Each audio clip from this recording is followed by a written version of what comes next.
some of the drought tolerant and agroecological studies and morphological studies.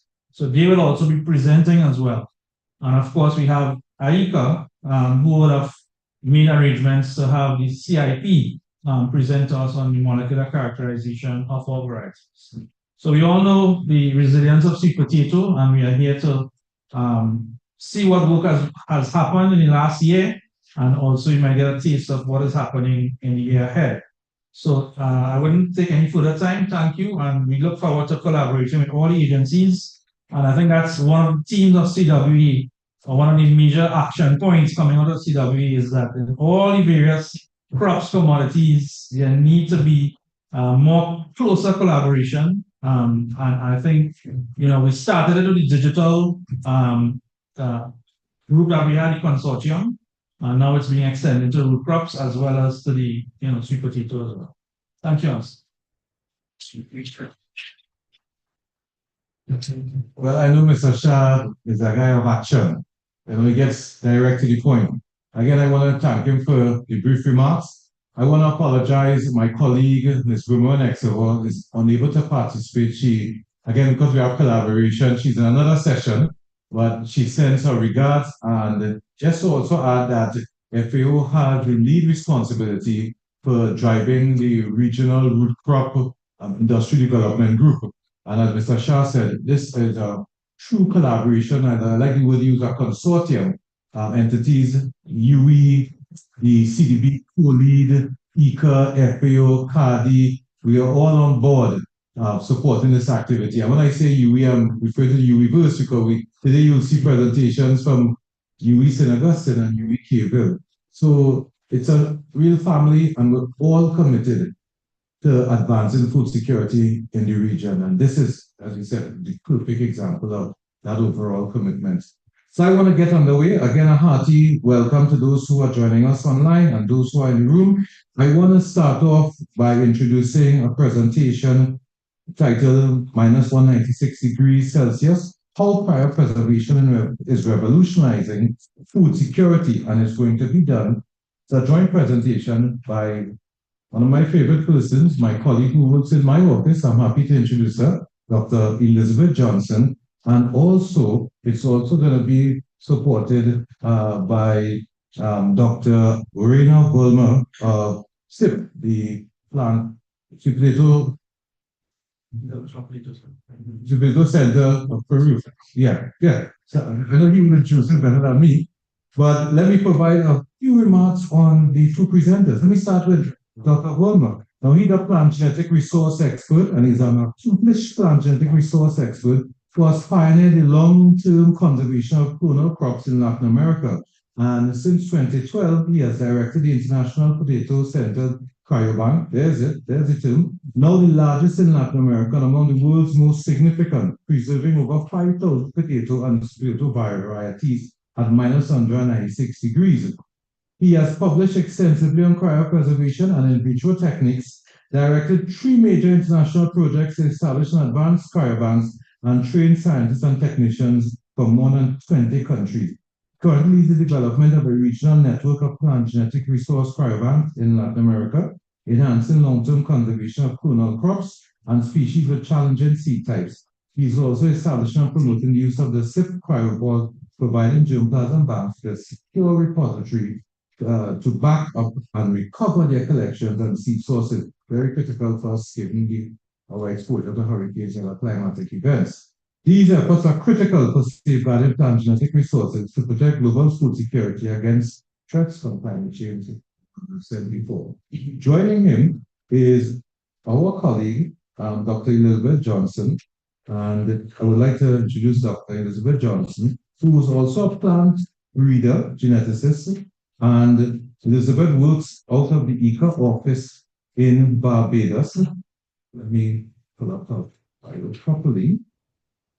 And she has over 25 years of experience advancing crop improvement and strengthening seed systems across the Caribbean and Latin America. She has led landmark initiatives, including the development and release of CARICOM's first biofortified rice variety in Guyana, you go to the other side of the building, you will see the rice on display. And she also pioneered Jamaica's transition to commercial production of orange flesh sweet potato. And of course, Ica's regional response to cadmium contamination in cocoa in Colombia, Ecuador, Peru, and Trinidad and Tobago. In Jamaica, she has also helped integrate innovations, international strategies to address plant health threats, such as the use of early warning systems for coffee leaf rust, widely published on genetic diversity and disease resistance in tropical crops. She is recognized for linking science, policy, and practice to build agricultural resilience. She currently serves as the technical lead for the next generation sweet potato production in the Caribbean project, which Mr. Shah alluded to. And it is now being executed across 3 countries, Antigua and Barbuda, Jamaica, and sweet potato, with a focus on developing clean seed system. Drawing on our experience in building regional networks such as the CARICOM Biofortification Network and advancing crop health initiatives, Dr. Johnson advocates for the centralized seed hubs as a practical pathway to resilience crop breeding, stronger farmer livelihoods, and enhanced food security in the face of climate change. It is my pleasure to welcome the 2 colleagues to this forum and pass a mic to them. And just to let you all know, we want to have a tight schedule. So although I'm sounding quite pleasant, I'm very tight with the time. So Dr. Johnson, Dr. Gulma, you have 20 minutes and the clock starts right now. Thank you. Thank you so much, colleagues. Good afternoon to all in the room and online. And I will pass over and give the full 20 minutes to our colleague, Raina Volmer from CEP. Raina, please share your screen. Thank you very much.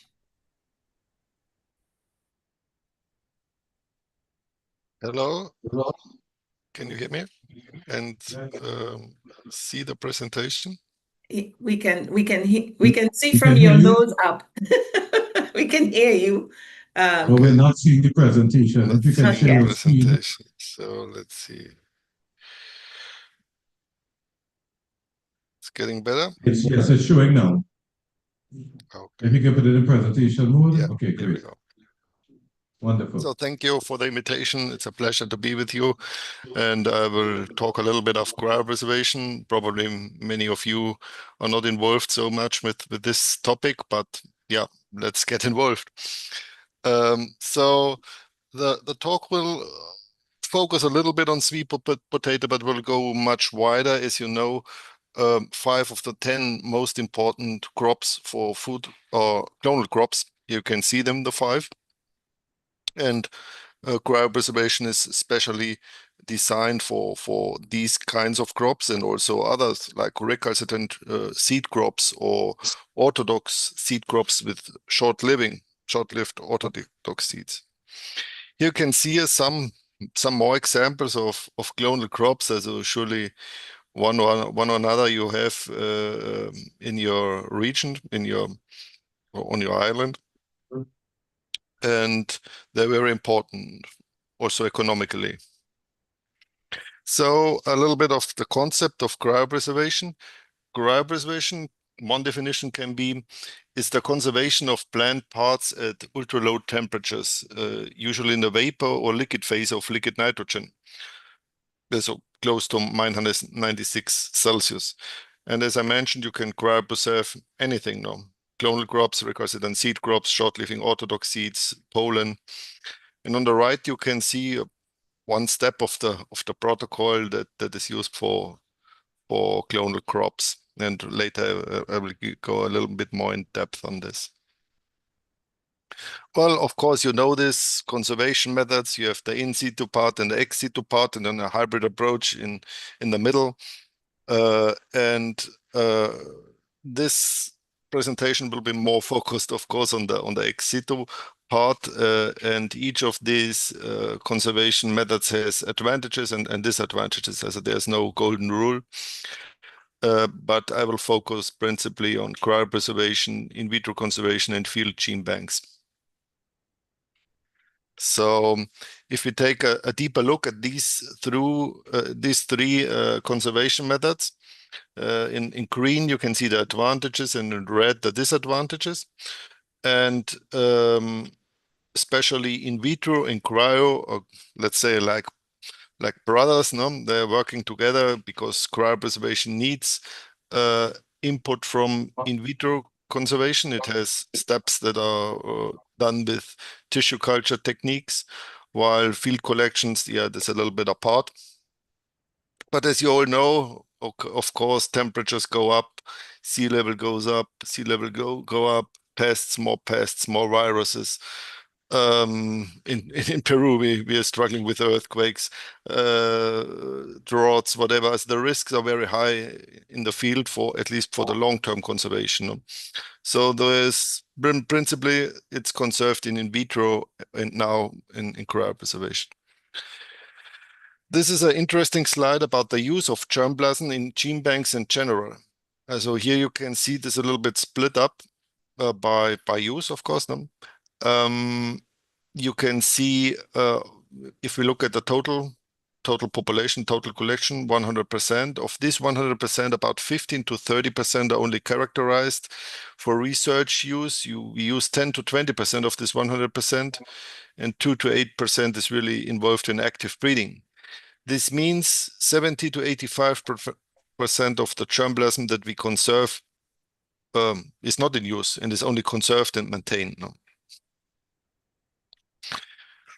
If we compare a little bit in vitro conservation versus cryopreservation for different parameters, you can see, the principal difference is for cryopreservation, you have no time limitations. So you cryopreserve the material, and whenever you need it, you rewarm it, and you can bring it 50 days later to the field, or to the greenhouse first, of course.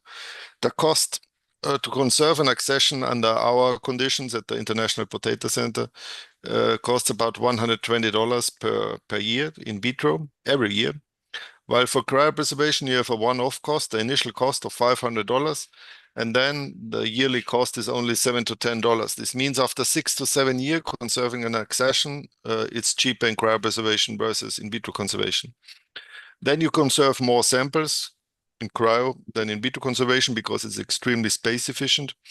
The process capacity of in vitro conservation is higher, of course, because you work with complete plants with stem segments, while for cryopreservation you use shoot tips. You do this work under the stereoscope. It's more difficult.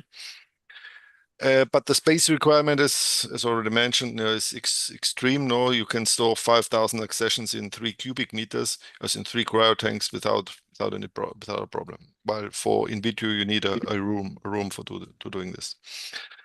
This is a little bit summarizing the advantages of cryopreservation. As cryopreservation is human science proven, we trust our sons on cryopreservation. It's used to conserve many tissues in human science. There's no time limitation. We are talking about decades to centuries. Genetic stability.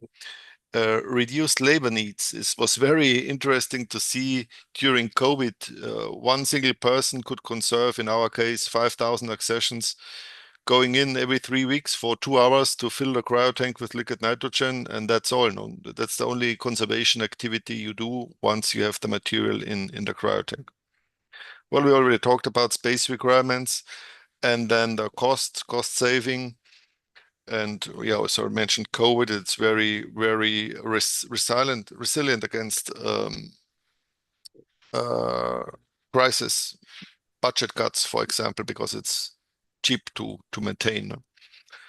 And a new application is as a valuable disaster recovery tool, because you can conserve tens of thousands of plants in a very small space, and whenever you need it, you don't know when happens the disaster, but when it happens, you can quickly have a large number of plants available to start to build up your seed system again. For cryopreservation of clonal crops, you use principally shoot tips, but you can also work with dormant buds in fruit trees. Yeah, so these are the principal explants. Well, I don't want to get in detail in this too much. There are different ways to do cryopreservation. Principally, it's about treating the explants, in this case, shoot tips as the tip of the plant, with chemicals that help to reach a vitrification state. of the cells. And under these conditions, the plants can resist the liquid nitrogen and this low temperatures.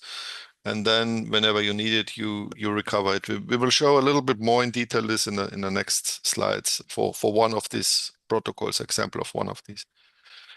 Also here it's step-by-step thing. In this case, this is for potato in this case, but for sweet potato it's very similar. We acclimate the in vitro plants at low temperature.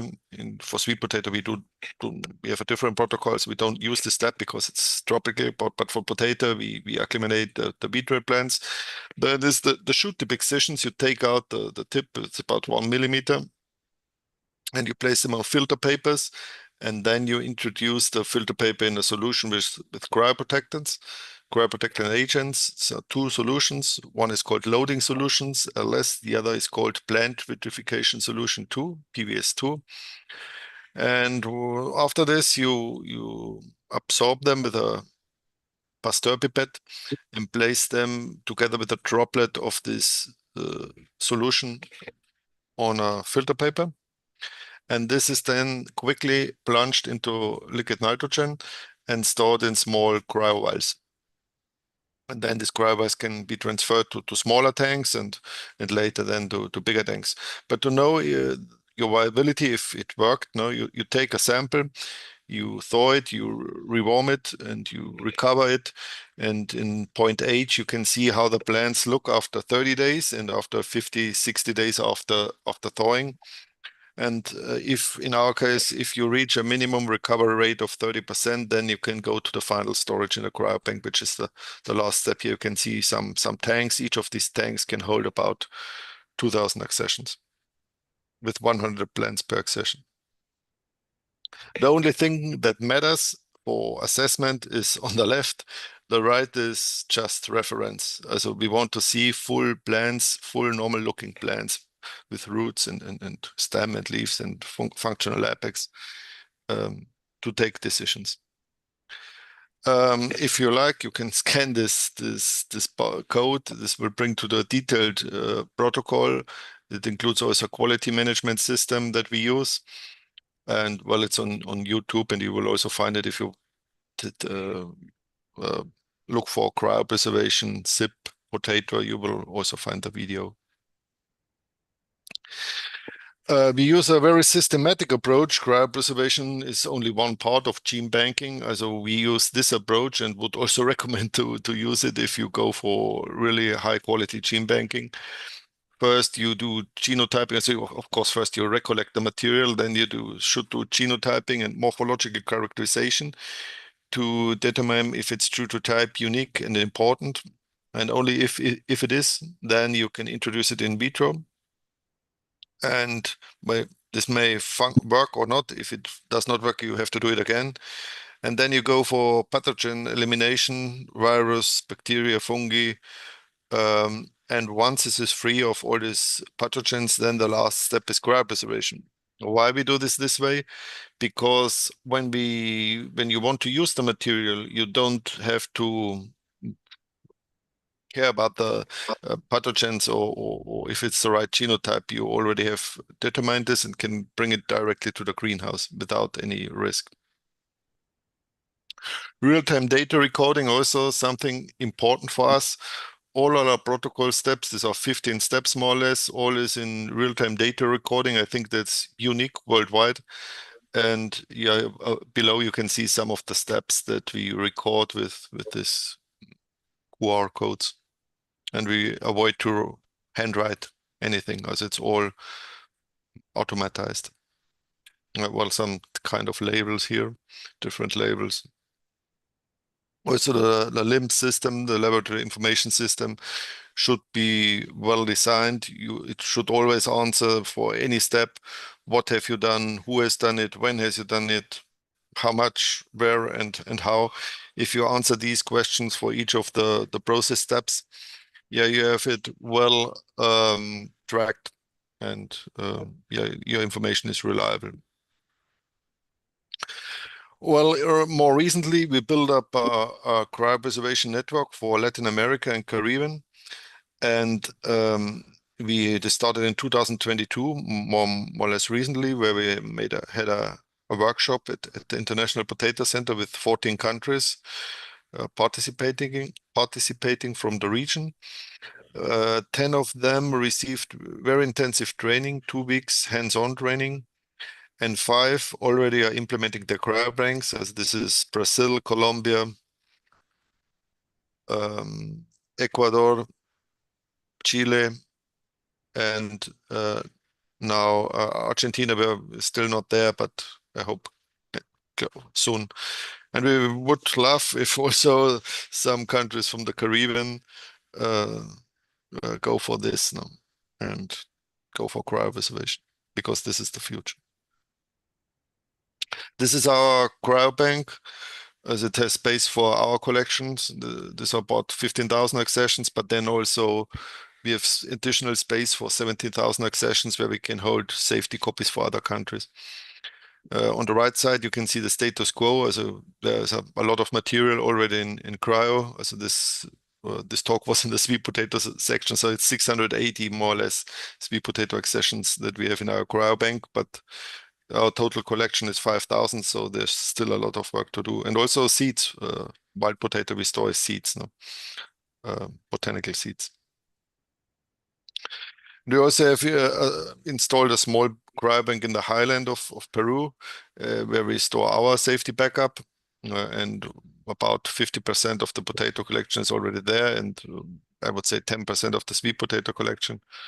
Here you can see there how people are working on transferring cryo boxes. Each of these cryo boxes contains 100 cryo vials. These are these white boxes, and each cryo vial contains 10 plants. So in one of these white boxes, you have 1,000 plants.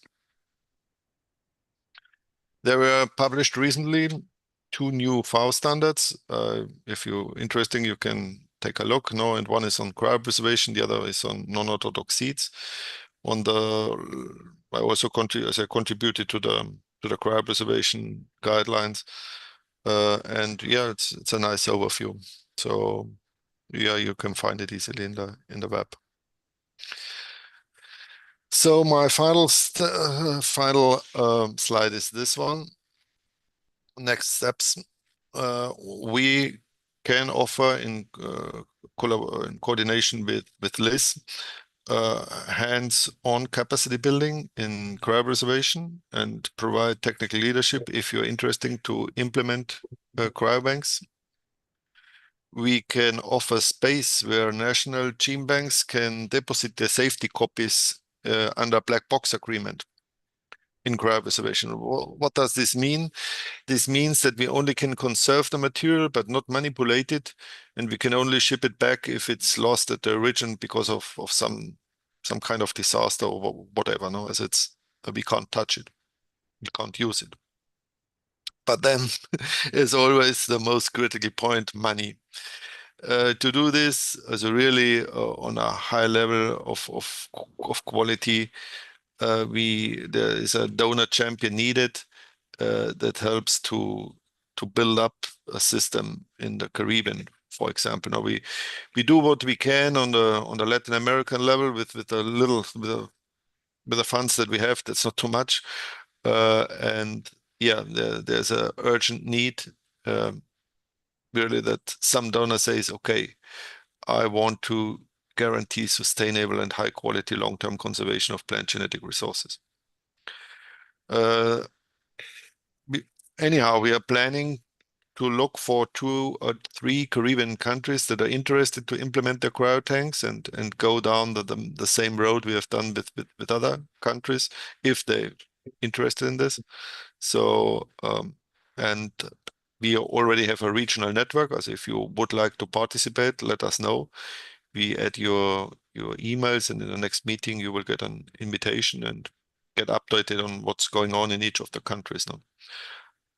So with this, thank you very much for your attention, and of course our partners now below, you can see them. These are you work most the CGR, of course, because CIP is a CGR center.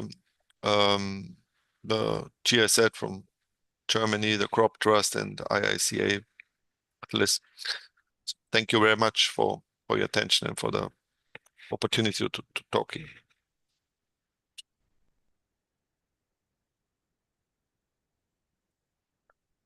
Ms. Injum, wonderbar. We thank you for sticking to the time. And that was a really awesome presentation.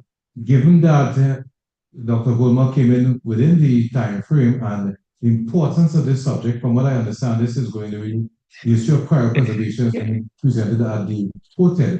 So I just want to open up the floor for 2 minutes, 2 to 3 minutes of questions, and then we move on to the next few presentations. So can anyone start us off? I see Omaira has a hand up. Let me see if I can get a mic.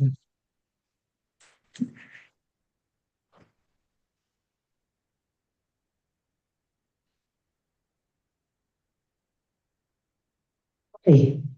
I know it's a cost-effective program, but how costly is the nitrogen, liquid nitrogen that they require? Do they have a plan? And what is the proposal that in the region we will have one with our own or say in our collections? I'm trying to understand. I'm a diploma biotechnologist for Prairie, and I definitely think we should be part of the network if that's possible.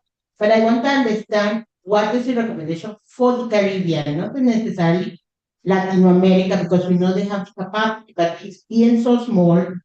I know the University of the West Indies, when I was a student, we did some, especially for our research, but it's not long term. It's very short term. So I'm trying to understand exactly what is the proposal for the region. So, Golma, can you answer while I get other persons to offer questions? Of course. Or Liz, go for. Please go for, please. Yes, let me start and Raina, please, come in and back me up after. Because each of the Caribbean islands, Omaira, and I think we were discussing this yesterday, on Tuesday afternoon, all right, that each of the Caribbean islands have different types of collections and materials that are in collection. It definitely will be a participatory approach or collaborative discussion with each of the islands that are interested. The pilot that Raina is suggesting is a small pilot, but if we really and truly have the opportunity to expand, we're willing to look at conservation of not only genetic and the germplasm, but as Raina pointed out, we only have or use about 2 to 8% of our genetic resources for breeding and for seed. So the long-term vision is to really and truly use the technology efficiently in the region to store both or conserve both our germplasm and also our seed supply. I don't know, Raina, you want to add anything to that? Please go ahead. Oh, well, not too much. So perhaps collaboration, trust, and transparency. These are very important because genetic resources are sensible thing that especially if you move them around between countries or islands.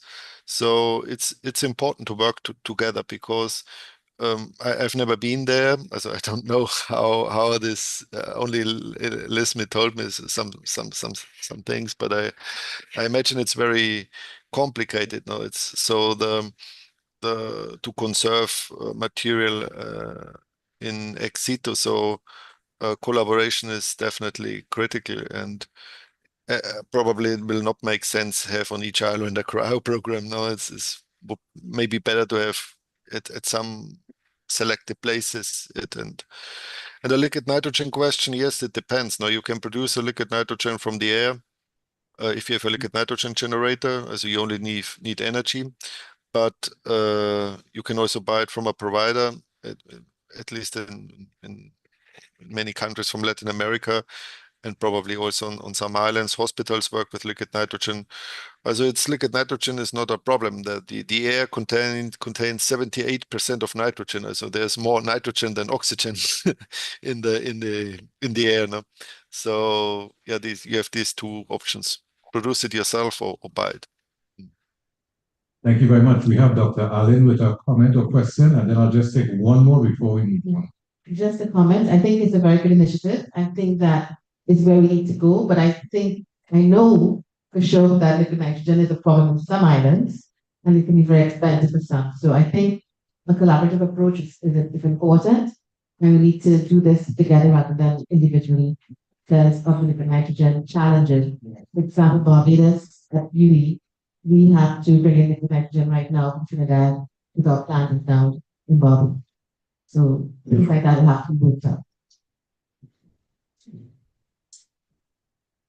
Thank you, Dr. Allen. One more question or comment, anyone? Any takers? Okay, so let's move on. Thank you again, Dr. Wilmer and Dr. Johnson, for an interesting presentation. I want to move on quickly to the next presentation, and that is going to be done by my colleagues from CADI. And this particular presentation will look at the evaluation of drought tolerance in some market-preferred varieties in St. Vincent and the Grenadines, Barbados, and Antigua and Barbuda. And when we say market-preferred varieties, of course, we're talking about sweet potato. So I want to introduce Mr. Donovan Jackson and Ms. Christina Pula. Now, Donovan Jackson is a graduate of EKIA and the University of West Indies.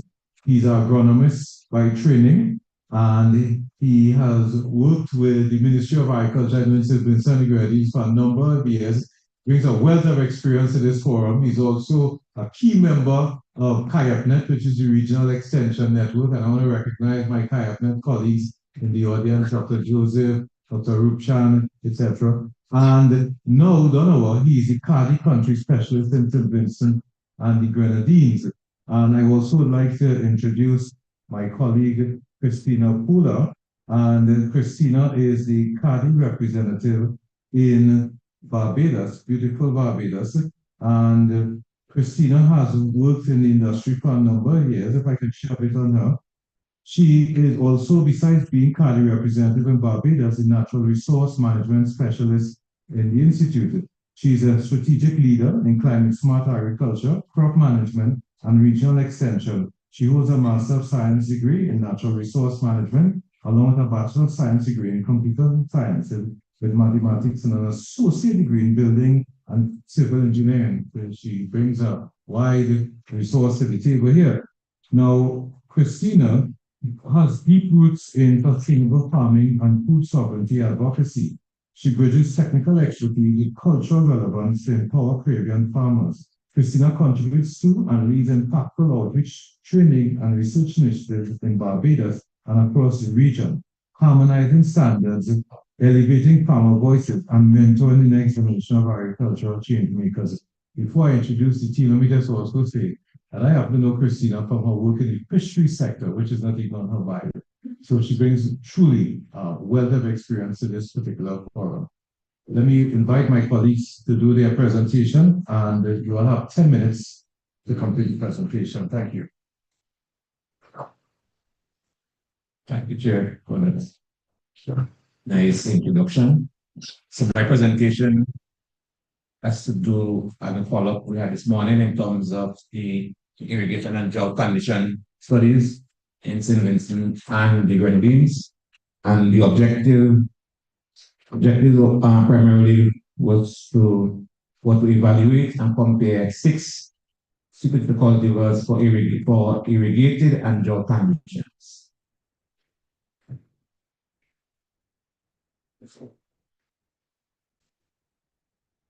Right, so these are the cultivars that were evaluated, and we have them by names. And I mentioned this morning already. Coincidentally, you have the Jackson vine, which is a very prolific vine, and also the CADI K847 and the black vine. And we also have the Rasta agriculture. Rasta is the up there too as well, too, right? And we have agriculture as a vine as well. And we have Big Red. So those were the, the main cultivars that were evaluated. Now we will focus on the result to show what would have been observed. So what we can see, the blue is the control and the red, orange is basically the drought result. We can see over on the side in terms of the significant interaction between water treatment and cultivars. The Rasta rank in terms of priority, in terms of order of importance. Rasta, Jackson vine, Big Red, and the Purple vine would have done exceptionally well as it relates to sugar fresh weight in grams. And the control, which was irrigated, you can see that the Jackson still, the wet condition in the Cardi, P87 and agriculture, that seems to have done very well in the wet condition and the wet condition and the drought condition for primarily the 4 varieties. And so this has implication in terms of, because these were growing in 4 different geographical location. Sorry, I'm going ahead of myself. Right. So these were growing in one location. And we can clearly see that because of the problem that we are facing with climate change, if we have to make any recommendation for the farmers going forward, that the Rasta and the Jackson and the Big Red seems to be very adaptable to the harsh climatic conditions.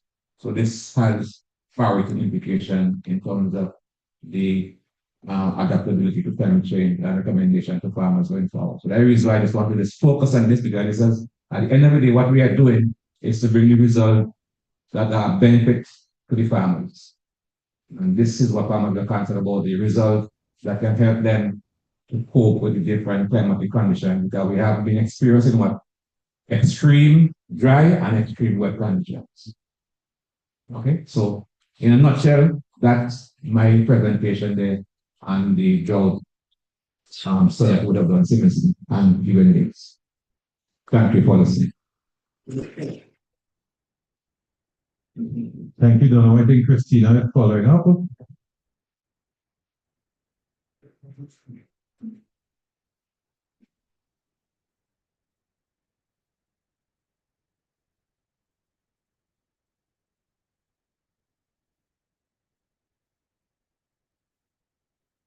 Hi, good afternoon, everyone. Before I begin, I would like to first acknowledge the Caribbean Development Bank for providing the funding and resources to implement this project, as well as the University of the West Indies team in terms of designing and providing the analysis for this particular trial.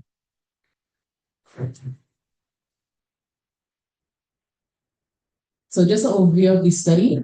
We would have evaluated and compared 5 sweet potato cultivars, market preferred sweet potato cultivars, both in Antigua and Barbuda as well as Barbados. And these would have been conducted under greenhouse trials with grow bags. And we looked at both the drought and irrigated conditions as well as the growth and yield analysis. So for Barbados, we would have looked at the Black Rock, C105, CBS 49, Evangeline, and 94/7.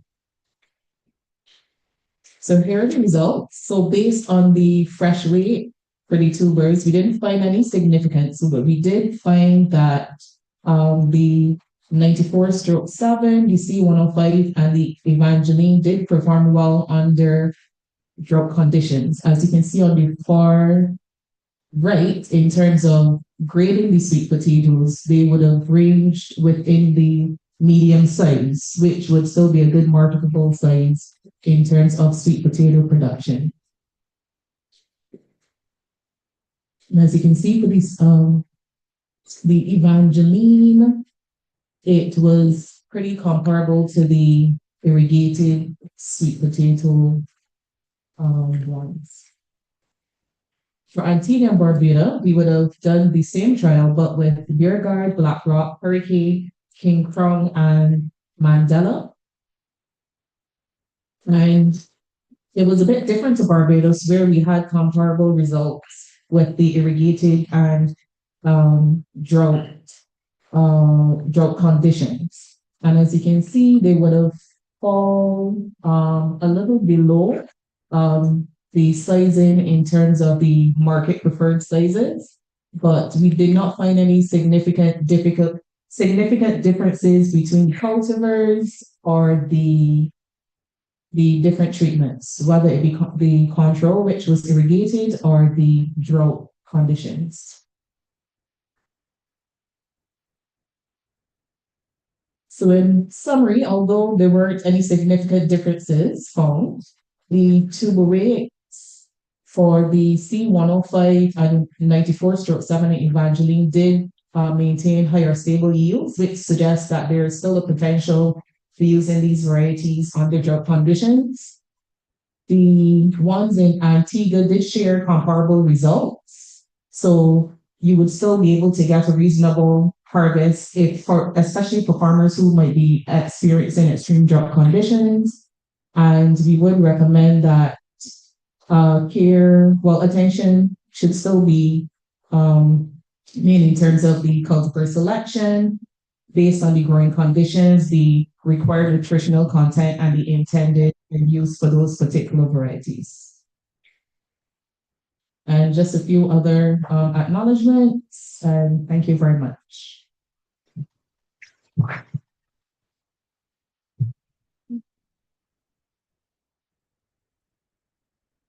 Christina Donovan, thank you very much for sticking within the time. I did a session earlier this week, and Christina told me, please don't write anything and show me 2 minutes to do that. So I did something special for the phone, and it's not within the time. Excellent presentation. I think it's going to generate a lot of discussion when we come to that period. But I want to move on quickly and have another dynamic presentation done by Dr. Oral White from the Faculty of Agriculture at glasses, sorry, it's fogging up. Dr. Oral, I see him and mix him up, and now I'm mixing up the name now. Sorry, Oral, sorry. I have to apologize. I'm getting too excited. Maybe I haven't eaten lunch yet. But we are now going to look at molecular characterization of varieties. This is going to be pretty interesting. Now, Oral is a lecturer in the Department of Food Production at the St. Augustine campus of the university. He is a researcher and lecturer in the Department of Food Production, and he was an associate and bachelor's degree in agriculture and PhD in crop science. He has over 20 years of professional experience in the areas of agricultural production, food and quality management, and agricultural education. His current research focuses on crop germplasm characterization, evaluation, and conservation with the aim of harnessing the genetic variation in underutilized tropical food and feed crops for long-term genetic gain and diversity, as well as understanding genetic structure of complex traits that influence quality and yields to advance food and nutrition security in the region. He's a guest writer for the journal Frontiers in Sustainable Food Systems, special issue titled Harnessing the Potential of Underutilized Crops, a Path to Food Security and Climate Resilience. He's also a member of numerous professional organizations, including the International Society for Horticultural Science, the Society for Ethnobotany, the Caribbean Academy of Sciences, and the Caribbean Food Crop Society. He's a dynamic young professional, and he brings a wealth of experience to this session today. Dr. Daly, let me get it correct now. You have 10 minutes, please join us.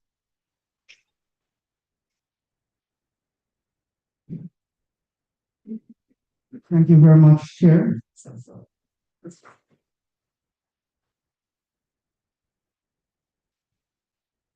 I was really concerned as to how I could ask you to give me a few more minutes, but since you walk right on track, you just pronounce my name or give me a wrong name, so you can hold me a few minutes based on that. Good afternoon, everyone.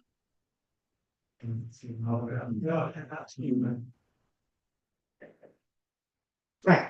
So this presentation, molecular and biochemical characterization of sweet potato in the Caribbean, is based on two projects that were done. Well, one completed a while now, and one that is still, in the wrapping up phase.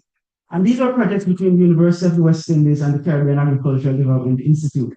And these are the projects: the Regional Sweet Potato Value Chain Enhancement and Technology Transfer Project, and the pilot program for climate resilience, or the PPCR project. This is just a quick look at the map that I will be using, so just trust the process that I will take you somewhere. In terms of molecular characterization, just quickly to say that we are referring to DNA and RNA-based techniques that help us to understand the diversity in plants. And of course, in terms of biochemical characterization, we're talking about understanding or using the chemical profiles of plants to really map them. The objective of the molecular characterization were to examine the genetic variation among the sweet potato cultivars. And of course, in this presentation, I've basically pull everything together as a Caribbean-wide study, as opposed to looking at the countries individually. And also to identify genes of importance and unique cultivars for sweet potato production and conservation. Very briefly, in terms of the methodology we used, we collected planting materials from different countries. We isolated the DNA. We then used that isolated DNA, to sequence it at a lab. And of course, we did our necessary analyses, including our bioinformatics and data analysis. The whole genome sequencing was done based on reference genome. In the case of the Regional Sweet Potato Value Chain Project, the reference genome is the Japanese morning glory, Ipomea nil. And in the case of the PPCR project, it was Ipomea trifida. This is just a quick look at the bioinformatics workflow and the parameters that we actually measured, particularly for the Regional Value Chain Project. Okay, so we had over 50 parameters, molecular parameters that were measured, which covers single nucleotide polymorphism, indel deletion, insertion deletion, structural variations, and copy number variations. That was a lot of work. In the purpose of this presentation, we sought to bring everything together. And so when we brought all of them together, we recognized that the first two principal components, component 1 and 2, was able to capture more than 90% of the variation that we saw in the data set. So very quickly, if you can look here, we saw that the majority of that variation was actually, a majority of that variation was actually observed in the copy number variations. And that's what this chart is essentially showing us. Okay, so now that we have that, let us look at comparing the region. And what this table is showing you is the average dissimilarity among or between countries. So we have Antigua and Barbuda, Barbados, Belize, Cayman, Guyana, and St. Vincent and the Grenadines. And essentially, the information that you're seeing here is telling you the average dissimilarity. If you take it the opposite of that, then this would mean, for example, in the case of Barbados and Antigua and Barbuda, we'd have about 78% similarity among the accessions for both countries. And we've done that. In the two that you see highlighted, Antigua and Barbuda and Belize, that's where we have the lowest dissimilarity of 20%. And the highest dissimilarity was observed between St. Vincent and the Grenadines and Barbados. Now, so from that, and from the 50 parameters, by the way, we work with 31 cultivars, and this is what we have 31 cultivars represented here. And the 31 cultivars, based on those parameters, you can see they have some very interesting grouping. Now, notice that the grouping is certainly not based on countries. And you can tell that because we have different color codes here. So, for example, those that you see in black, those are from Antigua and Barbuda. The purple is from Belize. The orange reddish that you're seeing, the orange yellowish that you're seeing here, that's from the Cayman Island. The red This is from St. Vincent and the Grenadines. The green is from Guyana, and the blue is from Barbados. And you can see basically that the cultivars are certainly not lining up based on their countries of collection or countries of origin. Interestingly also is this cultivar out of Belize. And actually we didn't realize this until we got the result after.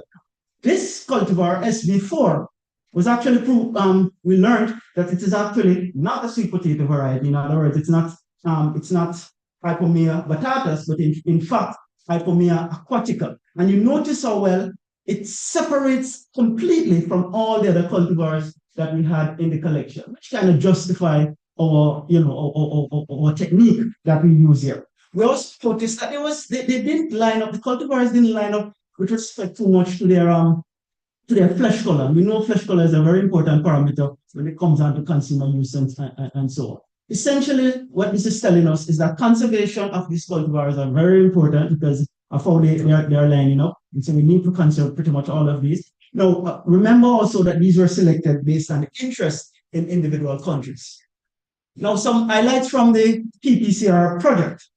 And the results we got from that is that chromosome 1, 4, and 9 are hotspots for traits related to yield, root morphology, and stress resilience.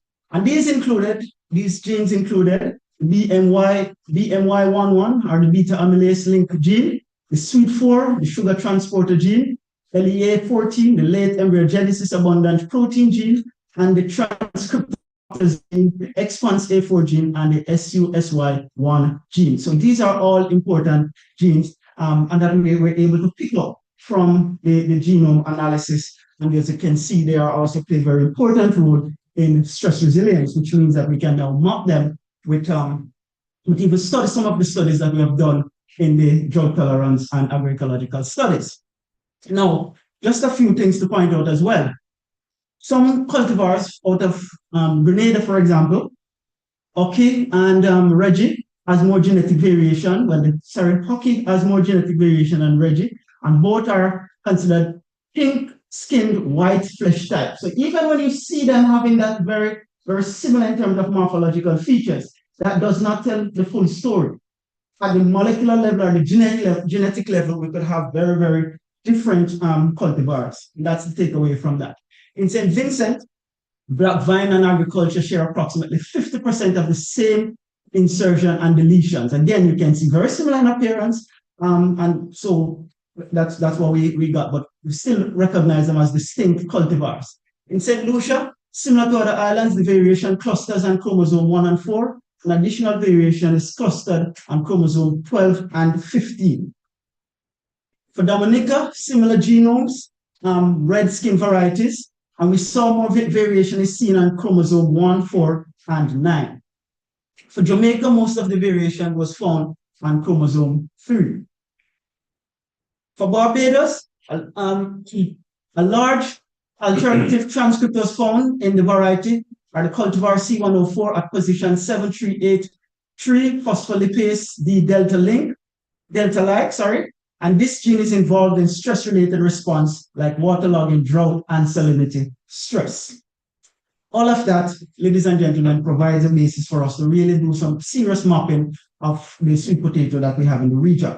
Now, very quickly, okay, great. So, I was a little apprehensive whether or not I could share much information for you about the biochemical characterization. But 2 more minutes, great. That's the 2 minutes you hold me. So, objective.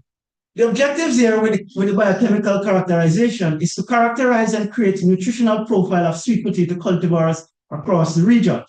And here we also seek to highlight and show unique relationships among cultivar-based and nutritional profile. Right? This is just a map of, the process we went through. Basically, we did proximate analysis and we did mineral analysis. Very, very briefly, significant differences and important variations were observed among the cultivars within countries and also among countries. Sweet potato, is an important source of several nutrients and minerals. Certainly, this is not new for us. Carbohydrates, it's an important source of carbohydrate, but also a fiber, and you can see the fiber range that we have. telling us it's quite variable from 0.4 to over 6.6% in some cultivars. Potassium was also an important nutrient. Manganese and copper also very important. So what for the 31 cultivars that we have seen here, we have nutritional profile for all of them. I'm not going to be presenting that right now. That will take us quite a while to go through. But what I've done here is that try to find what was that factor that contributes to the most variation among the cultivars from a biochemical perspective. And that's what we're seeing here. Now, because it was so, the nutritional or biochemical parameters were so variable, it took basically 18 principal components to represent the total variations. The first 6, as you can see here, basically represented 92%, which was important. But the first 2, which represented just about 60%, this is what I'm showing you here. And on this chart, we recognize that for principal component 1, which is this line running this way, the horizontal line, manganese, iron, calcium, and crude fiber were the most important in terms of the variation that they provide among the sweet potato cultivars. And on the next component, we saw that fat and crude fiber were the most important. So now that we have this information of how the different variables contribute to variation in among the sweet potato, we were then able to map the cultivars. And what we see again, we know color is an important feature, but the cultivars didn't, even on a nutritional basis, they didn't really line up against based on flesh color. Of course, we didn't measure things like carotenoids or antioxidants, right? Which you know would be related to color. Those are not things that we measured here. But from proximate analysis and mineral analysis, we saw that cultivars could be grouped even when they have this, different color flesh. But there were some interesting things. When we look, for example, at the Cayman Islands, we see that the cultivars group very well. We saw that also with Belize. We saw that with St. Vincent. But in terms of Antigua, in terms of Guyana, that grouping wasn't always necessarily the case. So we couldn't basically group the cultivars based on countries from a biochemical perspective. And so, in summarizing and concluding our findings here, important genetic and nutritional variabilities were observed among regional sweet potato cultivars. The genetic clusters did not always align with geographic or countries of origin. The catalog of SNPs, indels, structural variations, and copy number variations offer a robust marker resource for genomic selection and trait mapping. For future research, we intend to do some further probing of chromosome 1, 3, 4, 9, and 12 for stress-related genes. We also intend to make some comparison of the genotypes within islands and also between islands. And some work that we have actually started in the Regional Sweet Potato Project is an examination of the agroecology of these genotypes in field trials.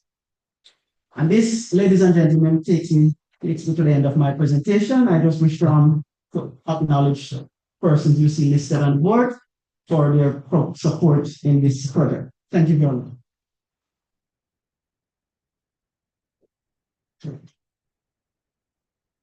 Dr. Didi, thank you for that very insightful scientific presentation. I'm really looking forward to seeing if there are any questions on that. So I'll take 3 questions before we move on to the next presentation. And I want questions for the 2 presentations that came before, the one on drug tolerance and the one on molecular characterization. I see a gentleman.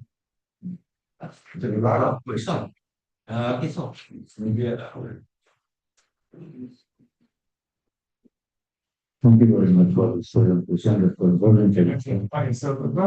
Well, Dominic David, am I agronomist consultant in Guadeloupe? I've been working in civil science areas mostly, and sometimes with Africa. So I think what I used to say is an essential officer. All right. But very interesting because you did some. You were saying that on chromosome 4, etc., you have the differences, and these chromosomes were very important for. Watch by. resistance to stress and resistance to what. And the other one, so my first question is, could you do a kind of genetically modified sweet potato in order to provide the variety that will be resistant to the stress and to the what was that? I forgot anyway. Drought tolerance. Yield. That is more yield, okay? And the second thing that I retain, so you will have to answer to this question. And secondly, I was interested when you were saying that there's some differences in the content of manganese and iron, calcium, copper, and K according to the varieties. And that is very important. You know why? Because when we fertilize the program, we don't pay enough attention to what the plant absorbs and what is important from the seed. Okay? And in fact, we have to calculate our fertilizing program according to the exportation, that means the young of the sweet potato that is sold on the market. So if we export K, Mn, Cu, that means that maybe we'll have to provide that to the plant. Can anyone have any more questions or before we pass? Okay, so 2 more questions, unless the gentleman has a question, yeah? Okay.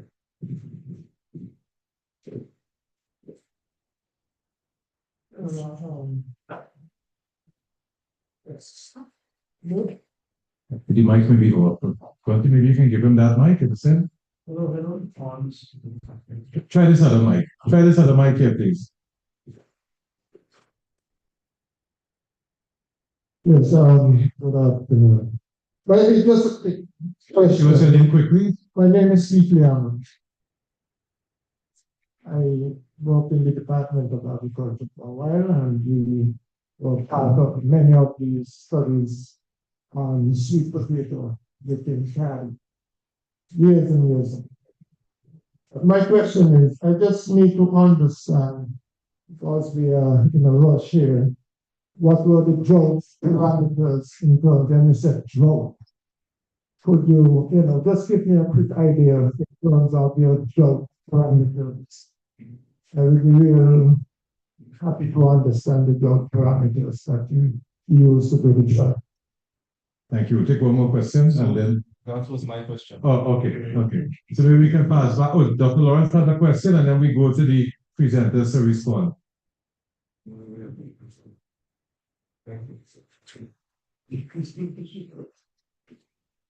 Thank you very much, Janet Lawrence.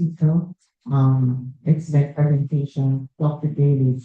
I wanted to know if you looked at the sodium content. Some years ago, we did some analysis on many sweet potato varieties, and we found very high levels of sodium. So I just wanted to know if you looked at that and what were your observations. Thanks.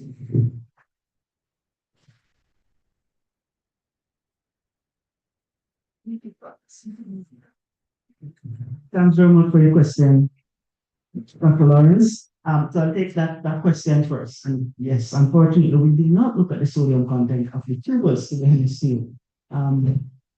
Yeah, that was one we didn't look at. We didn't cover that one, to be honest. I think it was probably more of the resources of the lab why it wasn't covered though, to be honest, that one.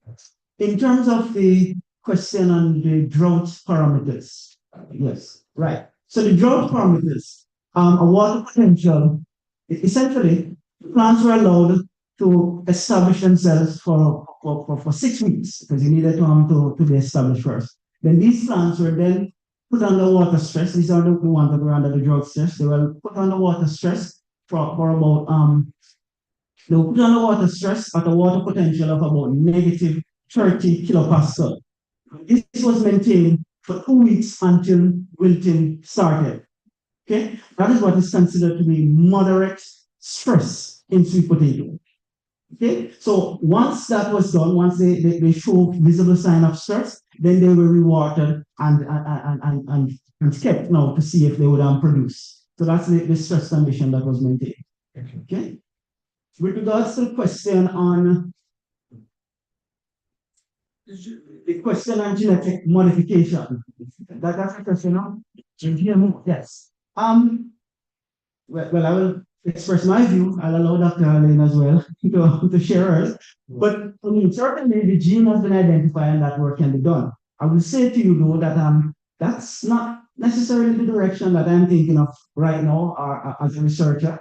I'm not sure that that's the direction that the region has to go in. There's still a lot of issues with genetically modified food and the adoption of those crops in the region. So I'm saying that it can be done. There's no question that it can be done, especially now that we have identified genes and so on. But it's not necessarily the direction that I think that we have to do right now. Maybe Dr. Luna want to positive view as well. I'll be quick. I just want to say that I agree with Dr. Daly that that's where we should be going. But what I do believe is that we have information now to make select breeding arrangements. And you also have hopefully training in crop preservation, so you would know which one to preserve.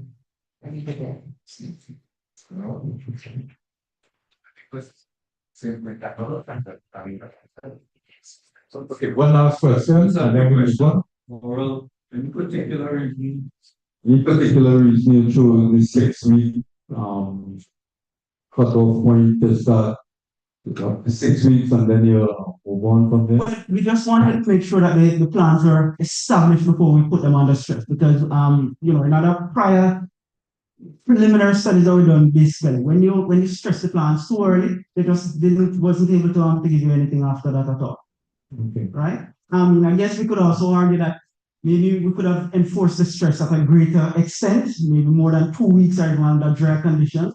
But for this particular purpose, we maintained it at what we consider to be moderate stress. And we didn't have the resources or the space basically to do multiple treatments, or to do more treatments than what we did. I don't know if I'm saying anything here, but of course 6 weeks normally might be understood as the time when the variety is super rising or something, right? So I accept that. Yeah. To allow it to go through good condition, good and inverted commas, and then wait. Maybe that might be artificial, but just saying. Okay, thank you. Let me thank the colleagues for the questions and the responses. I want to move on quickly to the next presenter, which they are coming back again. I want you all to welcome Ms. Christina Pula again and Donowa Jackson. And they are going to look at the performance of market preferred sweet potato in various agroecological zones in St. Vincent, Grenadine, and Antigua and Barbuda. So Donowa, Christina, welcome you back to the platform. Thanks again, ladies and gentlemen. I just want to initially, I didn't acknowledge the sponsors and the collaborators in the research work that we were actually doing in St. Vincent and Grenadines. And we can see there at the partner symbols of those who have been involved in the research work. Yes. So basically the objectives, we have the agroecological studies, so both the wet and the dry season. So these are what was done with plants. We had one season where we had grown the potato in the dry condition of the year, the dry time of the year, and then we had another repeat where we had grown them in the wet from the seeds. So 2 different conditions. So a little bit different than the drought, so to speak. That kind of sub-similarities here and there. Right. So the cultivars, as mentioned before, 5 market for cultivars, and these are cultivars that are predominantly being grown extensively by farmers in St. Vincent and the Grenadines. And the reason for that is because of the yield. Right, again, I would just like to focus on the agroecological studies and the results, and basically looking at the mean tuber fresh weight per plant. And as we can see, in terms of there was some significant difference as it relates to observed in the main effects of season, zone, and cultivar. And Again, previously we had in the drought study that we focused on last, the raster would have done exceptionally well. But what we are seeing here now, the Jackson vine, the Jackson cultivar would have been the best performer, followed by raster in the wet season, and also big red. And then we have agriculture in that case. And then we had for if you look at the dry season, the raster again would have performed the best, followed by Jackson vine. And it is sort of having a similar trend when we had done the drought study previously. We would have seen that remember previously we had found that the Cardi variety, and it was a big red which would have done exceptionally well in the wet season. Right, so this sort of information is very important from the standpoint that in terms of the interaction between the wet season performance for the variety, and then we can link this back to the drought condition to be able to make recommendations for farmers in different agroecological zones as to what are the best cultivars that should be cultivated based upon this different season.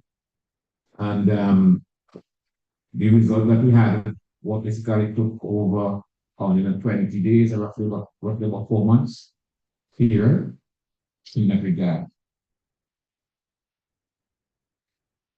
Just to look at some of the summary conclusion based upon what we had done before, in some of the drought study and the agricultural study.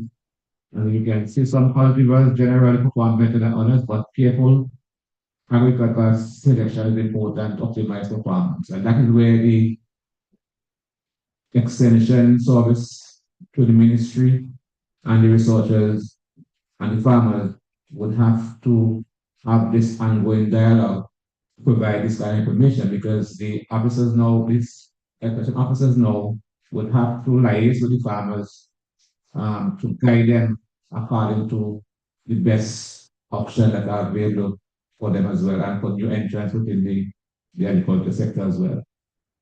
And we have seen that cultivar preference observed in terms of adaptability to water restrictions. The graph would have shown that, and the result would have shown that.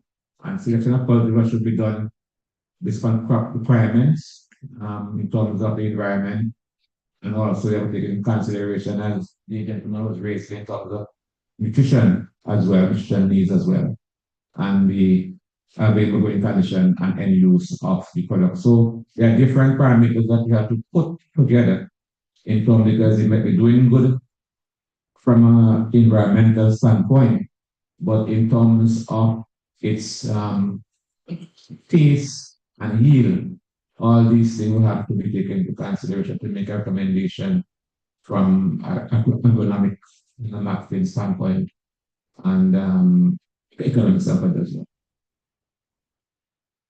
Thank you. Nice presentation. Thank you for that, Donovan. I think we bring up now. Great.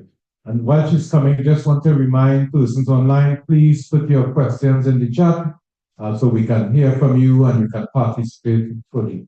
Christina?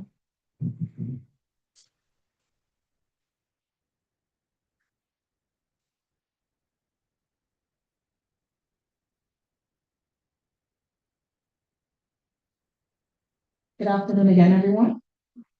So in this particular presentation, we'll be looking at the agroecological studies for Antigua and Barbuda, as well as Guyana. So just an overview of this particular study, we would have looked at 5 cultivars for this particular study. In Guyana, we would have done the study in Carica and in Linden. And for Antigua and Barbuda, we would have done the study in Kings Bay, Betty's Fork, and Ferries, and would have looked at the environmental and soil data as well as the growth and yield analysis.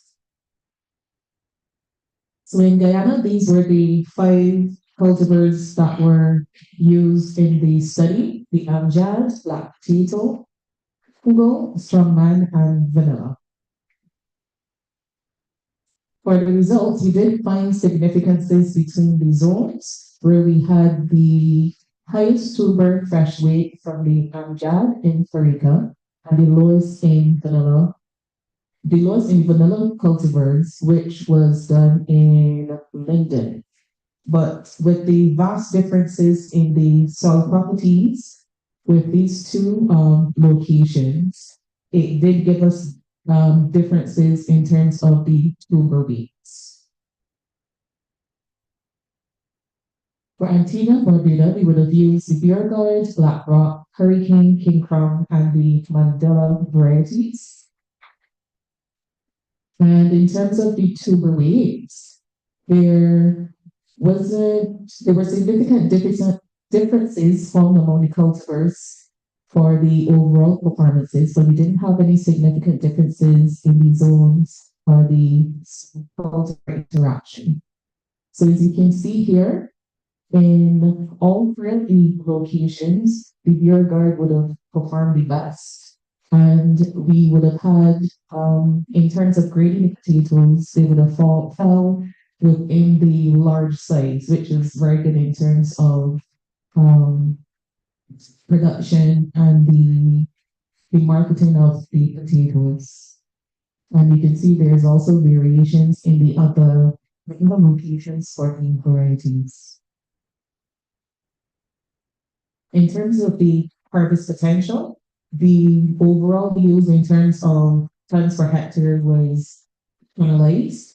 And we can see here that the Beauregard in all 3 locations would have had the best results in terms of how much you can actually harvest, the potential harvest actually, for that particular variety in Antigua and Barbuda for those 3 locations. In terms of the harvest index, looking at the percentage of edible tubers, we see there's a trend here again where the Beauregard has the highest harvest index in terms of the edible tubers. We would have had significant differences amongst the cultivars as well as significant differences among the zone.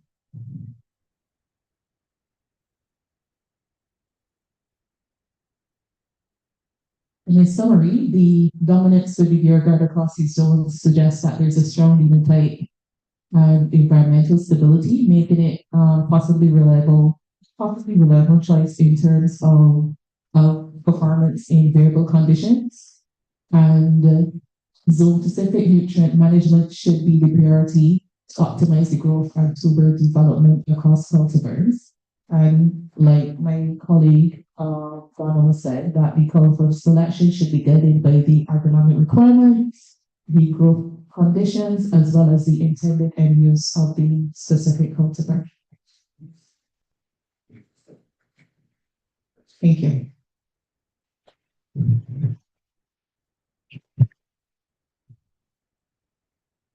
Christina Donovan, thank you very much. You stuck to the 10-minute time limit quite well. Very commendable. I want to ask you all to reserve your questions until the next 2 presentations are complete. But we have, as you see, a lot of information, very, very invaluable information, very insightful. One takeaway for me, I have a passion for extension. I heard Donovan say we need to get this information to the farmers. And I know this morning we were having some discussions, some colleagues and I, about the value of extension, transferring all this technology and knowledge to the farmers, because we are seeing great work being done by the university, CARDI, the colleagues from ICA, but we need to get it into the hands of the farmers for us to see the transformation and growth. So I want to thank you all for those presentations, and please, colleagues in the audience, whether online or in person, remember your questions, and there will be a question and answer period at the end of the session.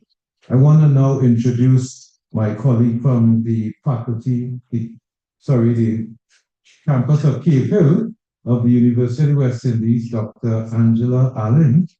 I'm not going to get that name wrong. and she's a senior lecturer in biochemistry at the University of the Cable campus. And Dr. Allen has a PhD in biology and an undergraduate degree in biochemistry and microbiology. She was a postdoctoral research associate in plant pathology at the University of Nebraska and an assistant professor of biology at Edward Waters University in Jacksonville, Florida. Dr. Allen has authored over 40 peer-reviewed articles, book chapters, and reference abstracts. She's also the program coordinator for the MSc program in biosafety at the University of the West Indies and the coordinator of biological sciences and biochemistry in the Department of Biological Sciences. Dr. Allen's research utilizes molecular biology to study plant pathogens, pathogen populations, and molecular diagnostics in Barbados and the wider Caribbean region, with a particular focus on tropical root and tuber crops. Her research includes molecular diagnostics of fungal diseases in cassava and yams, as well as viral diseases in sweet potato and other vegetable crops. Now, what this does is say, as well as most of the PhD persons who pass through the region doing work in sweet potato have also passed through the corridors of Dr. Allen's office. She has done a lot of work in the area, and we're really happy to have her join this consortium to hear more about the work we're doing in sweet potato across the region. Dr. Allen, please come to.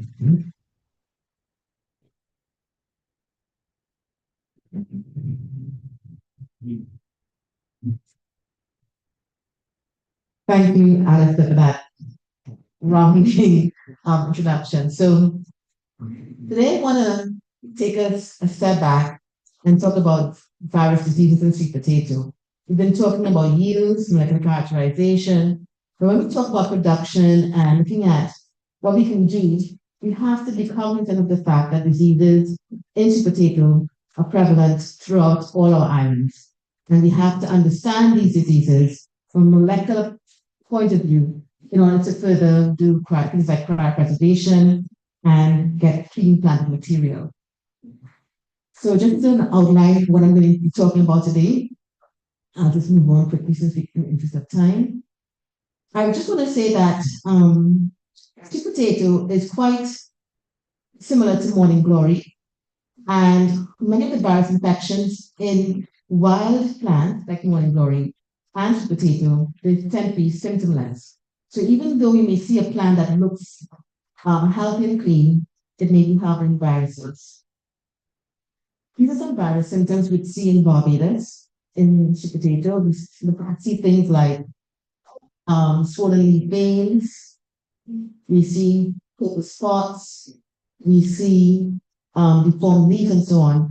But what's interesting about these virus symptoms is that many times in describing viruses, we as practitioners, researchers, farmers, and so forth, cannot specifically pin down a particular virus to a particular symptom.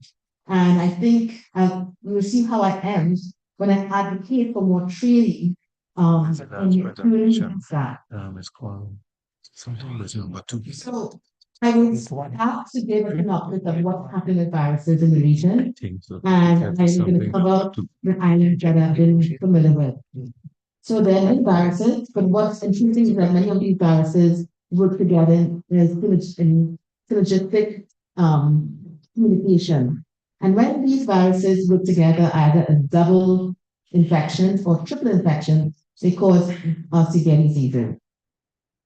In Barbados, we're concerned about the double infection with Feathery mottle virus, seen here, SPMFB, and the Crick virus, SPCSB. Now, SPCSB was first located in Kenya, and it has given the complex, when they join together, has had severe infections in East Africa.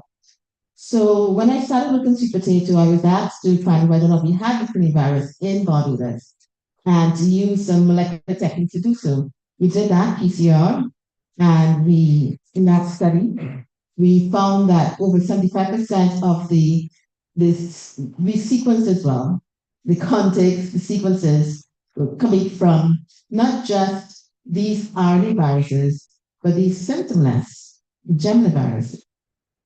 And we looked at several ecological zones in Barbados, and many of these viruses were in the drier part of the island. So we know we have in Barbados feathery mottle. We did find the Project Stunt virus. We did find a range of different viruses that synergize with the feathery mottle and CSV. And we found the symptomless virus, which we reported around 2018. This is just showing you that in one of the varieties that Dr. Daly spoke about, C104, which is a long time hardy variety grown, market variety grown in Barbados, it is highly susceptible to viruses. It has severe distortion. And when we looked at the sequences we got from sequencing, we saw there were 3 virus families involved in C104, viruses, a DNA type virus, viruses, the feathery mottle, we're familiar with that. And then we also had viruses. We need the CBS32.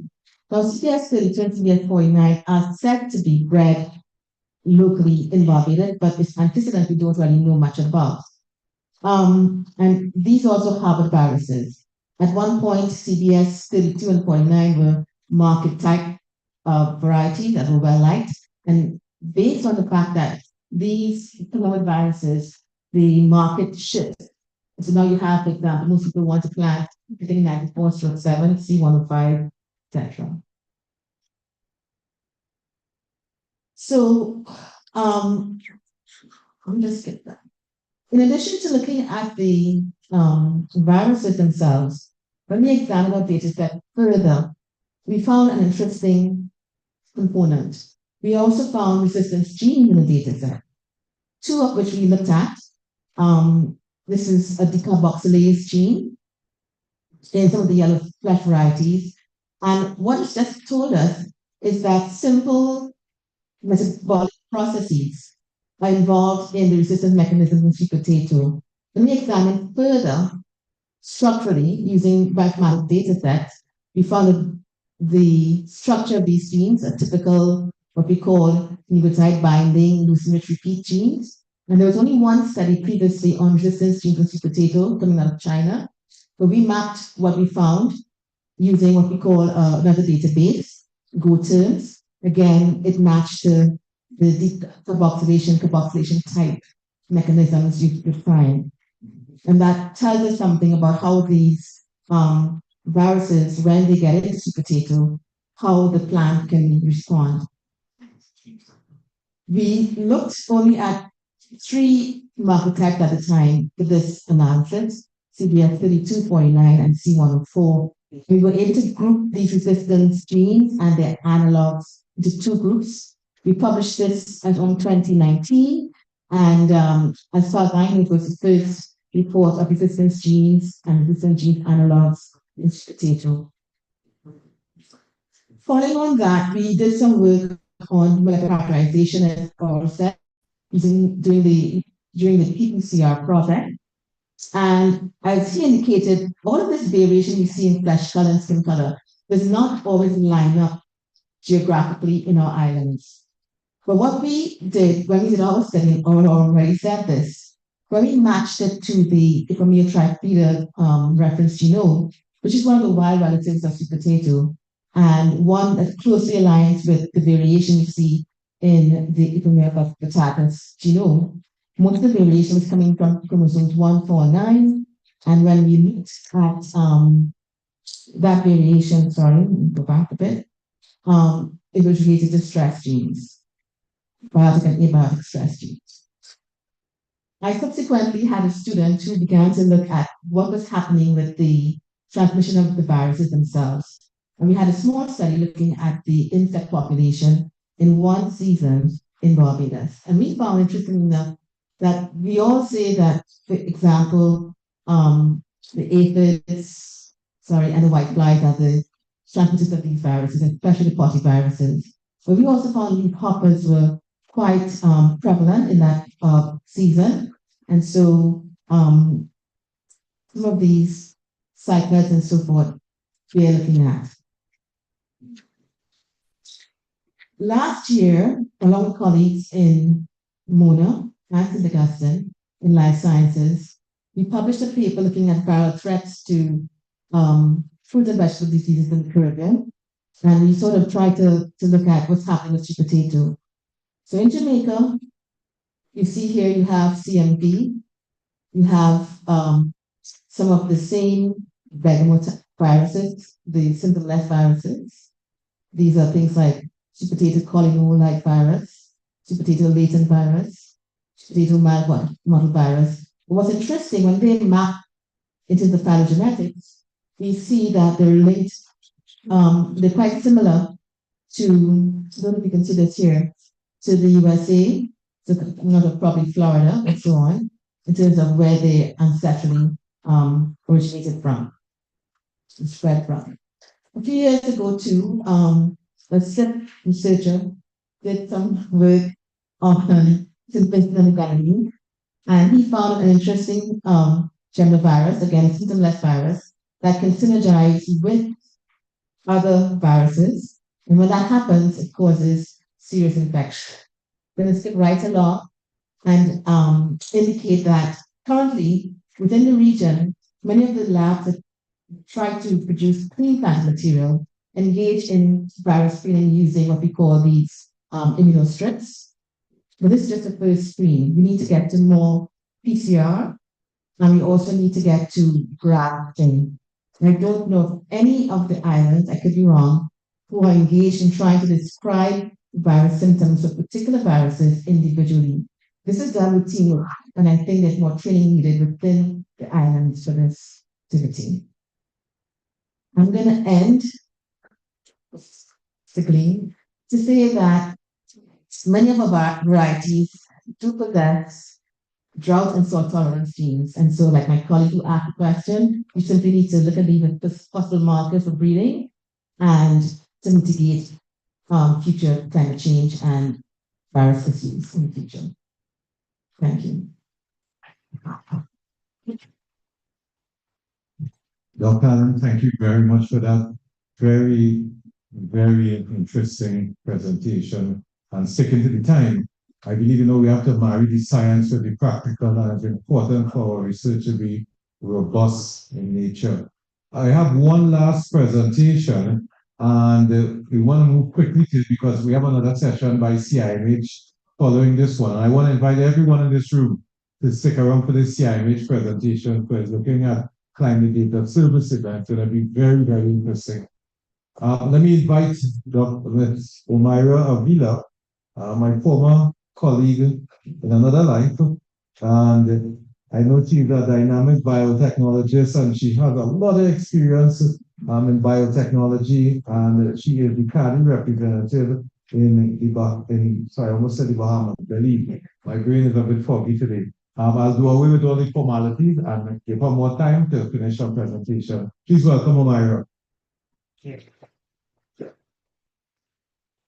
Hello, I was told my 10 minutes to get 5. So, okay, while they open my presentation, you saw how much work is being done in the craft. Now, what is the commercial value and capacity of this? So, part of the same project we have with CDB, and thank you for the funding, they had done a value chain analysis of selected countries. Which selected country? Guyana, St. Vincent, Antigua, Barbuda, and Barbados. It's part of the same project, and it was the first component of that project. I am presenting the work, but the manager who is responsible for this data, or from Ghana and everything, is Mr. Reginald Andel, a former colleague of CARDI, and he has put his heart in completing it. And the consultancy was AP Information Jamaica League. Okay, so you might ask yourself, what is this project about? Well, the project was financed by the Caribbean Development Bank, and it was actually a regional sweet potato project value chain and enhancement of technology transfer. What was the objective? and this is very important. The objective, this has a point? No. Not really. Oh, okay.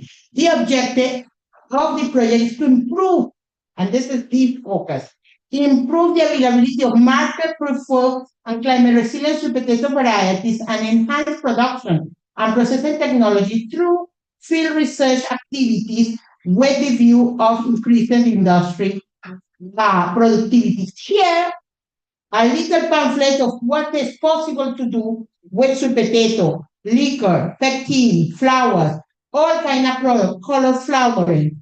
Okay? Now, I'm all confused. You might ask, why the countries? Well, very simple. These 4 countries, part of the region, has very high tonnage of production. They have a strong value chain, believe it or not. Might not be the best, but they are still strong. And because the funding agency is the Caribbean Development Bank, they must be borrowing member countries of CDB. So you will be seeing across the presentation the Cs. That's what I mean. They are countries that could borrow from them, and that's where we focus the presentation. So, in the component 1, the idea is to evaluate their value chain individually and then analyze what is the impact regional. This is what the methodology used. The methodology used is mapping of the value chain using survey, as well as analyzing under the analysis of major regional markets, identifying challenge opportunities, and our great interventions. Okay, here is some of the areas of the value chain. This is one of the documents that was produced under this project, and you will see them across my presentation. The idea was to determine import, research, production, processing, and distribution, and market. What was their contribution to the value chain? Now, the first value chain I presented to you, this is the summary of it, and this is the mapping. The mapping is for Antigua and Barbuda, and as you can see, inputs, farmers, roots, root crops aggregation, level 1, level 2, export, and what was their very key issues?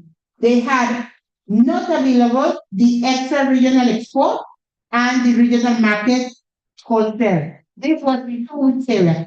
This presentation is available for you, so you could go through a little more. But they were able to map all and identify where are the gaps and how can they recommend changes.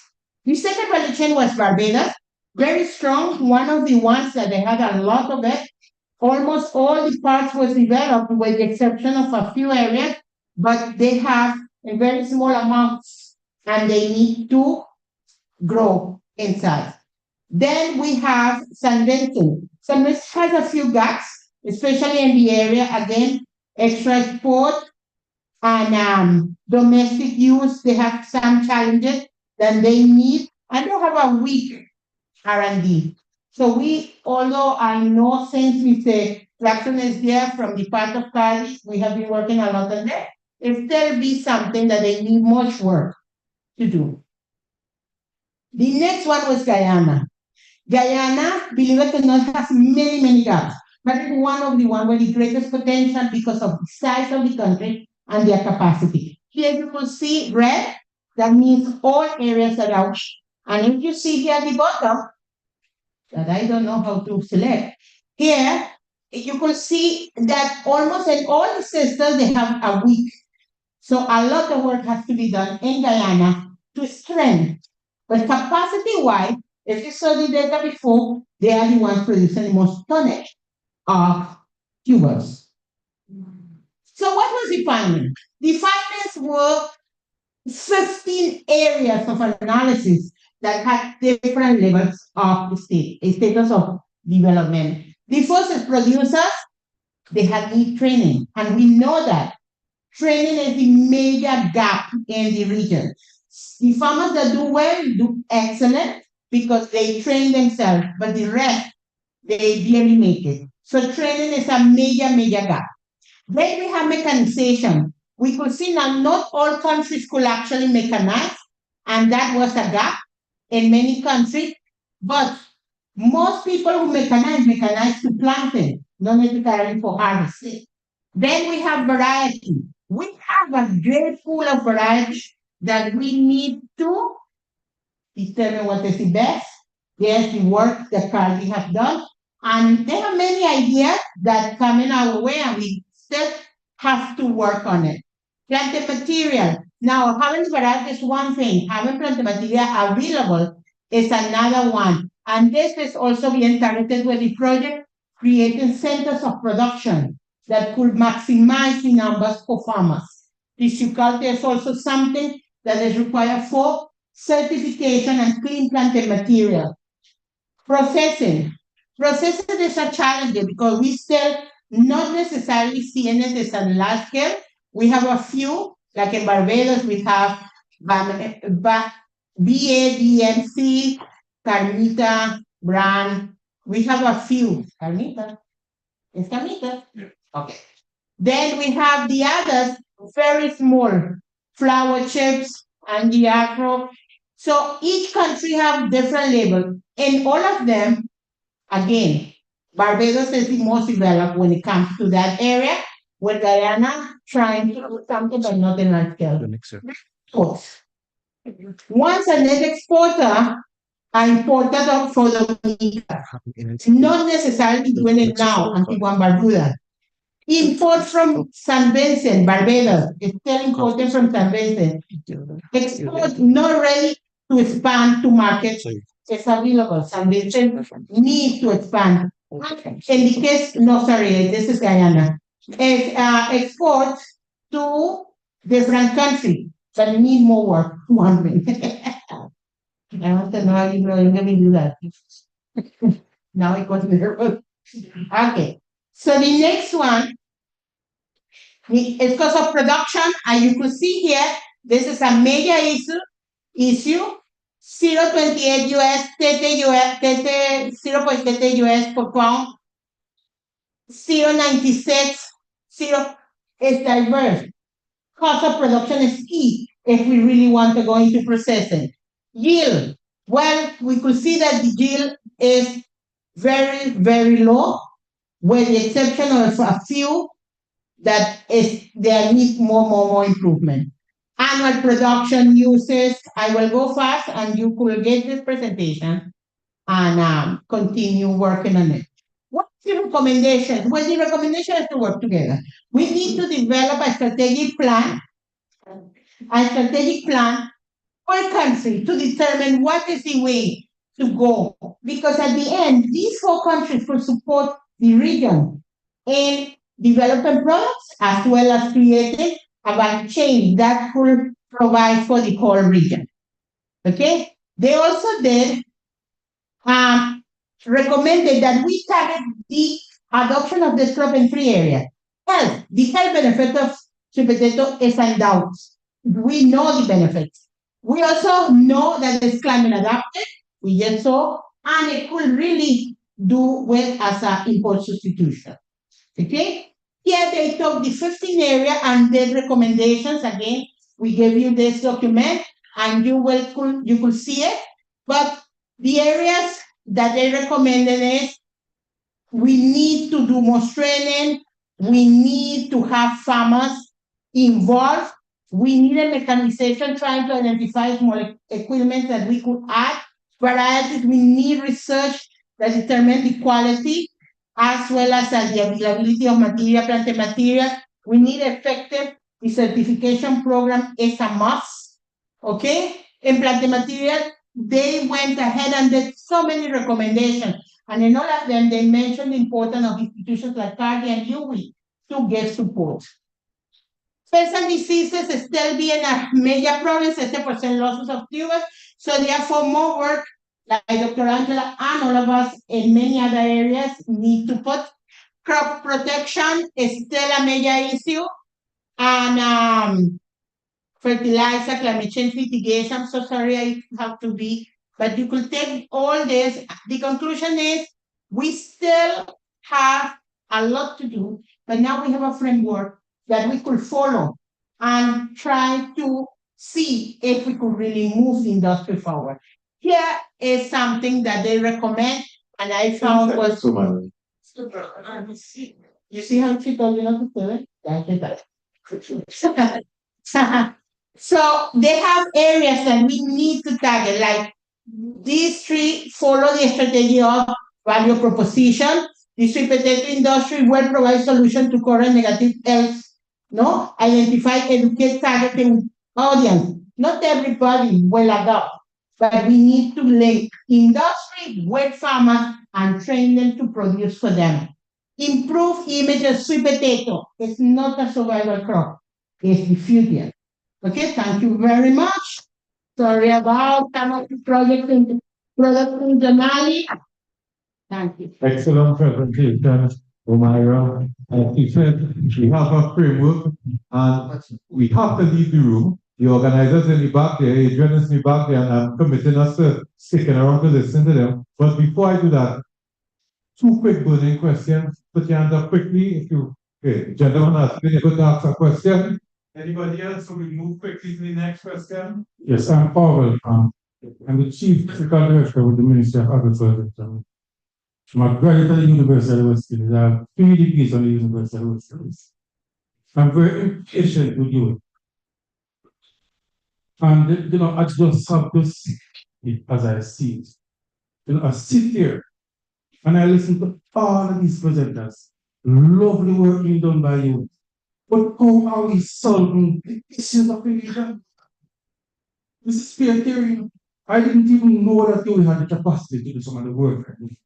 We have a virus problem that is plaguing the regions in industry. And yet, I hear presenters telling about clean plant material. How is that going to solve our problem? To put the clean plant material in an environment that has a whole host of viruses. It comes down two tools. The farmers suffer. The problem with agriculture in the region is the high cost of production. And if we can just solve one problem, and especially just one of the virus problems, then we'll be able to do a whole lot of justice. Even the value chain. I'm a food technologist also by training, a master's degree from the University of West Indies, a first degree in agriculture from UWI. So I understand the whole value chain. And I spent a lot of time in the private sector, joined ministry 4 years ago. And I can tell you, until we start taking costs out of agriculture, the Caribbean and the region will always be behind. Because there's no way you can make a product that is costly and it take off. It will never fly. Thank you very much. Thank you. Quickly. Just a plant, a seed that I've planted in every other presentation I went to. One of the challenges with production, I'm into tourism, but I'm sort of into agriculture too. And one of the big challenges, we do not have grant funding. And when I say grant funding, individual countries need to have a grant funding department that goes out and find where the money is and make it simple for farmers. I can't see my partner yellow man here going and go through 20 pages or anything to look for funding. Right? The other thing is we don't have a program for hand holding. Again, we need to set up a department that just specifically handles that so that they could work with the farmers, not for 6 months, but for as long as they need the help to get to where they need to get. I will quickly. No, it's quickly because the person from Vincent was saying that they are going ecological condition for just know that the result of a substance will depend more on what the farmer has done before in the soil than compared to the type of soil. And you can grow to everywhere, any kind of soil, because everywhere in the loop, you just have to implement the right things. The right practice is organic mineral or organic, organic, but not totally mineral. That is not the All right, so we have to close off. Let me give Yuri and Tani the final word of Karen and Mr. Shah. Just to say, I believe that there's the regional commodity group, the crops shared by everyone. I want to commit everyone, my colleagues in Kadi, Anika, that we really need to reconvene these meetings and have the sharing of information before we come back to the next CWA. And more than that, to call on KayakNet to be part of that mechanism so that they can share the information with the farmers and the other extensions across the region. And we need to get more practical, as the gentleman said, and address some of the issues. So, Mr. Shah, Dr. Allen, if you can close up. I'm quick, I have to say that we do translate our work to farmers out there. We do have workshops along with our partners, FARI, AICA, FAO, and so forth. So, for example, a couple of years ago during COVID, I partnered with FAO, FARI, and AICA on a training workshop for farmers and farmers in growing sweet potato. How to establish nurseries, how to establish clean plant material at 300 feet at the time. But what has happened, that has broken down. Currently, in my lab in Barbados, I am retraining persons who went to sit, did the training workshop and so forth, but how to do it under their local condition. In my lab, ones who working at difficult lab in Barbados. I'm willing and able to do that for persons throughout the region. Actually, and we do that all the time. I can tell you, the Jamaican government will stand by you with developing some breeding work. Same genes that we identified here. To get those genes into the plants that we have been working on so that we can develop some resistant varieties. We need to work with the Faculty of Agriculture for all the leaders and do this consistently. Yeah. Before Mr. Shah comes on, let me just announce that on the 15th of October, ICA, Kadi, FA will be doing a symposium for the Next Generation Sweet Potato Project. And you all can, I want to send the invitation to everybody in this room to have you all join and contribute, because we're going to talk about conservation, we're going to talk about fresh planting material, etc. It's going to be a benefit to everyone who's interested in advancing sweet potato work. So I'll commit to sharing that information. Mr. Shah? Yeah, so I want to thank the colleague from Jamaica, the director. We'll take our weapon and you know, that is the reality of the situation. I must say that Kadi recognized that from the KGB. We started some work in Qatar. I don't know if you were in the presentation yesterday, but we show where we are now in terms of increasing the yield. Similarly, Nika and Kadi started some work this year in sweet potato and increasing productivity. 3 countries, right here in St. Kitts and Nevis, Trinidad and Tobago, as well as in Barbados as well, and also in Antigua.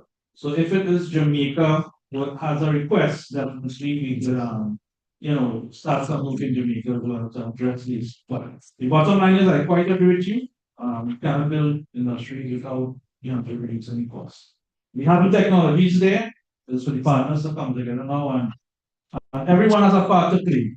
The planting material work, the brain work is the first step. You know, so it may not see the results on that right away. But while we purify the varieties and stabilize, you know, that part of it, we're working and we collected the drought data, right? We collected some agrozone data. Now it's to use the other agronomic technologies that are available. And in some of the trials, we have those things done now, you know, to try to address the yields and look at it with different varieties. There's plenty of technologies now to increase yield and yield varieties. Mr. Shah, thank you very much. A special thanks to the audience online and in person, to all the wonderful presenters. We appreciate you. And this is just the beginning. Not the beginning, this is the continuation. But we need to get more serious and we need all hands on deck. Private sector, academia, public sector, researchers, we need you all. And as we were talking about drought tolerance and agroecological zones, we're moving on to the next session, which CIMH will lead, climate data services. We need the climate data to make decisions. So I want to invite you all, stick around for that. Thought on the table, let's address climate issues. Thank you very much, folks.